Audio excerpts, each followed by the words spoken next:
throw it over to Denise. Well, right now, you know, I deal with car accidents every day. I tell you about them on and off all morning long.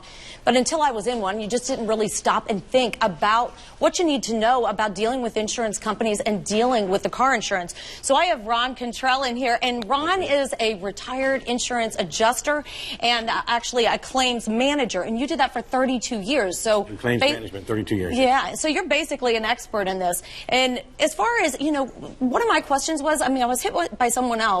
So, and I knew it was his fault, but should I turn my claim into my insurance company so they can handle it, or do I turn it into his? Well, when liability is clear, such in your case, he was at fault, and he pretty much admitted fault, too, it's probably your advantage to go ahead and turn it into his insurance company.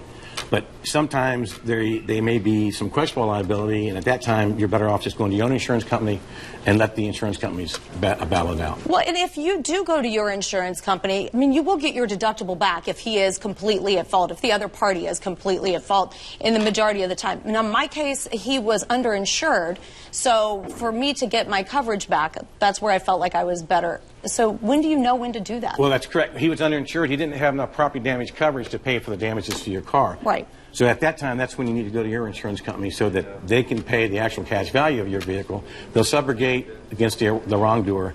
And if they get all the money back, you'll get all your deductible back. Okay. Or you'll get a prorated share of what they get back. Well, then, who determines the actual fault in the accident? Well, if there's no admission of guilt at the time of the accident, then there'll be an investigation done by the insurance companies. There's a police report if the police arrive at the scene. They'll take statements from all the parties involved in the accident. They'll compile all that information, and hopefully at that time they can determine who is at fault. All right. And then, I mean, as far as determining, like, and making a claim on your car, I mean, who determines the value of your car? Does it help you to actually know maybe what your car was worth or what your car would cost you to replace it? Definitely. It's always a good idea to know how much your car is worth so that you can better deal with the insurance company. But what they'll do is, as far as the value of the vehicle is concerned, the adjuster goes out to the vehicle and takes all the information off the vehicle, like the vehicle identification number, the year, make, and model, mileage, overall condition.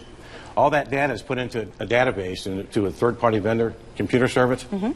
They put all that information in and hit the send button, and voila, here comes the value. Okay. So basically, you'd be pretty comfortable with that. Absolutely. But you know, I really appreciate you coming in here, Ron, and talking to us, because it is very helpful when you do have to deal with an insurance company. Know what you're talking about and know about your car before you go make that claim. So right now, I'm going to send it over to Rob with breaking